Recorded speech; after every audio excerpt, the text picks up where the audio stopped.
Waduh, sebenarnya saya tuh sore ini mau nyepeda, tapi lihat denyut jantung istirahat atau resting heart rate saya itu kok tinggi banget ya. Biasanya resting heart rate saya itu di angka 47 sampai 48 atau paling tinggi di sekitar 50-an BPM saja. Nah, ini sampai 64 BPM. Ini sangat tinggi sekali, Lur. Karena biasanya saya nggak pernah sampai di atas 60 BPM. Paling mentok itu ya sekitar 56, 58. Kalau sampai 60 atau bahkan di atas 60, ini berarti tubuh saya sedang kecapean. Walaupun saya sebenarnya ngerasa fine-fine aja, enak-enak aja, nggak ngerasa kecapean, tapi memang data dari denyut jantung istirahat ini nggak bisa bohong. Ketika tubuh memang kecapean dan butuh istirahat, itu memang resting heart rate-nya akan tinggi.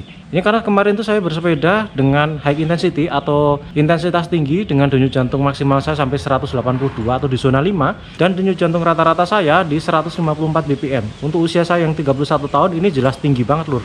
Makanya dari aplikasi Huawei Health pun menyarankan untuk istirahat dulu selama 48 jam. Waduh, 2 hari full suruh istirahat. Ya kalau saya sih nggak bisa ya, makanya saya harus ikuti juga dari aplikasi Huawei Health. Saya bisa berolahraga dengan intensitas rendah atau low intensity atau recovery rate dengan durasi yang mungkin nggak begitu lama dan intensitasnya tetap di zona 1 atau zona 2 aja. Nah, itu hebatnya mengetahui resting heart rate atau denyut jantung istirahat. Dengan mengetahui denyut jantung istirahat, kita tuh bisa menentukan apakah tubuh kita kecapean, overtraining, atau apakah kita ini kurang dalam beraktivitas sehingga denyut jantung istirahatnya masih tinggi, atau hal-hal yang lain. Nah, ini akan kita bahas lebih dalam lagi. Jadi, tonton terus video ini. Halo semuanya, selamat datang lagi di channel Julius Galia Aji. Jika pada video sebelumnya saya membahas mengenai denyut jantung maksimal, maka pada video kali ini saya akan membahas lebih banyak tentang denyut jantung istirahat atau resting heart rate. Buat kalian yang belum tahu, jantung kita merupakan salah satu organ yang bekerja 24 jam dalam seminggu selama 365 hari dalam 1 tahun tanpa non-stop. Ya iyalah, kalau berhenti 15 detik saja, kita sudah pingsan. Lebih dari 3 menit otak sudah tidak berfungsi lagi, dan bahkan sel otot jantung juga mengalami kematian jaringan permanen. Nah, bayangkan saja betapa capeknya beban kerja jantung kita ini.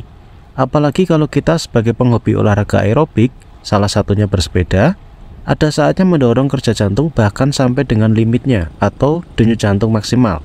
Wah, ngeri juga ya kalau dipikir-pikir. Oleh sebab itu kita perlu mengetahui denyut jantung maksimal dan denyut jantung istirahat kita berapa, supaya bisa melihat gambaran mengenai kondisi tubuh kita, mulai dari apakah kita melakukan olahraga berlebihan, kemudian status kebugaran saat ini, hingga risiko penyakit jantung dan pembuluh darah yang mungkin terjadi di kemudian hari. Mengetahui denyut jantung istirahat masing-masing ini sangat penting sekali ya. Jadi yuk kita bahas aja, meliputi apa itu denyut jantung istirahat, bagaimana perannya dalam mengetahui status kesehatan serta kebugaran kita, bahkan hingga memprediksi penyakit jantung dan pembuluh darah di kemudian hari. Yang pertama, apa itu denyut jantung istirahat? Denyut jantung istirahat itu bukan jantung kita istirahat total atau berhenti berdetak sama sekali ya teman-teman. Bukan. Melainkan denyut jantung istirahat itu adalah berapa kali denyut jantung kita berdetak saat kita sedang beristirahat atau tidak sedang melakukan aktivitas fisik. Denyut jantung akan menyesuaikan dengan aktivitas fisik kita. Ketika kita sedang aktif bergerak atau beraktivitas, maka denyut jantung semakin cepat, dan sebaliknya, ketika kita tidak melakukan aktivitas fisik, harusnya denyut jantung semakin pelan.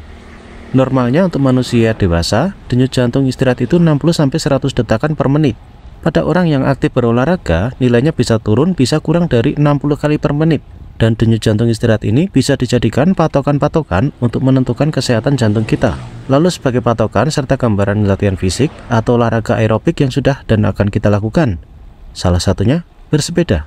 Jadi seberapa penting mengetahui denyut jantung istirahat ini untuk mencegah cedera, lalu mempertahankan kebugaran, bahkan hingga meningkatkan kemampuan fisik kita selama berolahraga. Mengetahui denyut jantung istirahat ini sangat penting sekali, terutama untuk kita yang hobi olahraga aerobik, salah satunya bersepeda. Karena dengan mengetahui denyut jantung istirahat, kita bisa melihat apakah terdapat peningkatan kebugaran dan kemampuan kerja fisik atau tidak.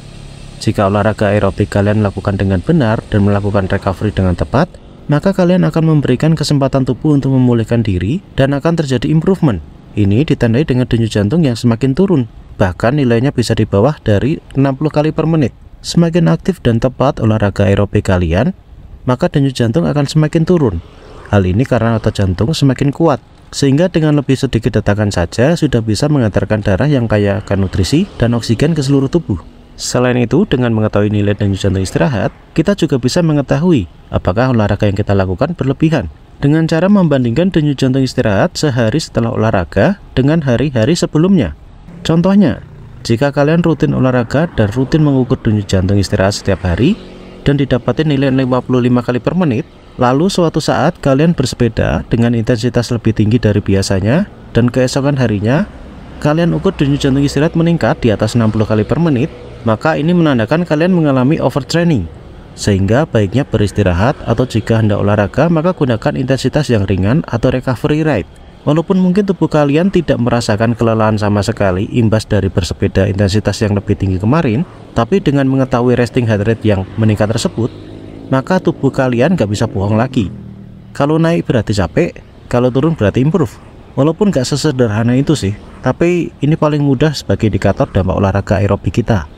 Lalu bagaimana jika sudah rajin olahraga aerobik tapi denyut jantung istirahat bukannya semakin rendah malah semakin tinggi, bahkan di atas 60 kali per menit?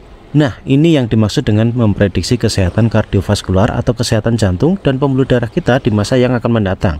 Seharusnya olahraga aerobik membuat jantung kita itu semakin kuat, dan jantung semakin kuat maka akan semakin efisien dalam memompa darah, dan semakin efisien maka akan semakin rendah denyut jantungnya. Jika denyut jantung semakin cepat itu berarti ada beberapa kemungkinan. Yang pertama adalah yang sudah kita bahas tadi, yaitu overtraining atau latihan yang berlebihan. Setelah olahraga dengan intensitas lebih tinggi dari biasanya, memang akan membuat denyut jantung istirahat di hari berikutnya juga lebih tinggi dari biasanya. Namun akan turun dalam beberapa hari saja jika kalian beristirahat atau melakukan recovery rate. Yang kedua, kalian mempunyai berat badan berlebih. Semakin berat, maka jantung juga semakin bekerja ekstra lebih keras dalam memompa darah. Oleh sebab itu, orang yang mengalami kegemukan bahkan obesitas bisa mengalami denyut jantung istirahat yang cenderung lebih tinggi dan kadang disertai dengan tekanan darah yang lebih tinggi juga. Yang ketiga, perempuan memiliki denyut jantung istirahat yang lebih tinggi. Kemudian yang keempat, semakin usia kita menua, maka denyut jantung istirahat juga akan semakin meningkat.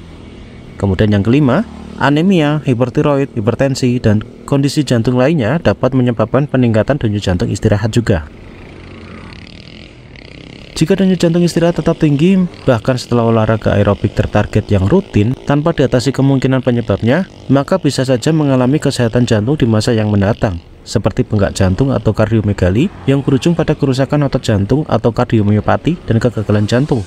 Sebenarnya, pengaruh denyut jantung istirahat ini sudah ada yang meneliti korelasinya dengan cardiovascular mortality. Link jurnalnya nanti kalian bisa cek di deskripsi video ini ya, untuk bahan bacaan.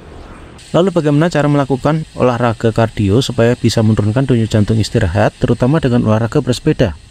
Caranya adalah dengan olahraga aerobik tertarget. Artinya tertarget adalah berolahraga dengan intensitas sedang, yaitu denyut jantung sewaktu olahraga di 80% dari denyut jantung maksimal kita. Semakin mendekati nilai 80% dari denyut jantung maksimal dan semakin lama durasi olahraga, maka akan semakin baik dalam melatih jantung kita. Untuk mengetahui denyut jantung maksimal adalah 220 dikurangi usia. Atau untuk cara yang lebih akurat, kalian bisa tonton video saya sebelumnya di pojok kanan atas video ini atau di kolom deskripsi video ini. Tapi, jika hanya berolahraga di 80% dari denyut jantung maksimal saja, maka kecepatan bersepeda gak nambah dong ya. Wah, enggak lah, kecepatan bersepeda akan semakin meningkat, namun memang progresnya akan lama. Berbeda jika berlatih high intensity interval training atau threshold training, yang kesemuanya bersepeda dengan intensitas mencapai 90 hingga 95% dari denyut jantung maksimal. Jadi jika kalian hendak bersepeda dengan intensitas denyut jantung lebih dari 80% dari denyut jantung maksimal, maka sebenarnya tidak masalah dan boleh-boleh saja. Namun sebisa mungkin tetap prioritaskan intensitas 80% dari denyut jantung maksimal kalian. Setelah tahu manfaat dari denyut jantung istirahat, maka sekarang pertanyaannya adalah, bagaimana cara mengukur denyut jantung istirahat? Caranya sangat mudah. Pagi hari setelah kalian bangun tidur, duduklah kira-kira 3-5 menit, lalu tekan pada pergelangan tangan dekat ibu jari seperti ini. Lalu hitung jumlahnya selama 15 detik. Setelah itu kalikan 4. Dan itulah denyut jantung kalian selama 60 detik atau 1 menit.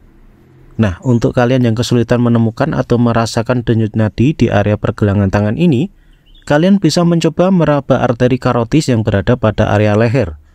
Ini sih biasanya paling mudah ya, dan cara pengukurnya sama seperti pada arteri radialis yang ada di pergelangan tangan tadi.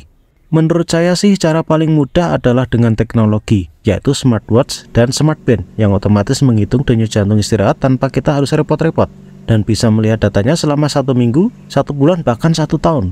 Emang deh teknologi sekarang itu semakin hari semakin canggih ya. Nah teman-teman, sebenarnya denyut jantung istirahat ini jika mau dibahas penuh itu banyak banget materinya. Bahkan ini saya potong-potong biar videonya gak kelamaan. Ya semoga saja video saya ini bisa sedikit menambah wawasan kalian tentang pentingnya mengetahui denyut jantung istirahat. Oke teman-teman, saya rasa cukup untuk video saya kali ini. Tekan tombol suka dan bagikan ke teman kalian jika menurut kalian video ini menarik. Dan ikuti channel Julius Galih Aji untuk mendapatkan informasi terkait olahraga, bersepeda, dan sebagainya. Saya Aji, sampai jumpa lagi di video saya selanjutnya. Salam sehat, salam goes, tetap semangat.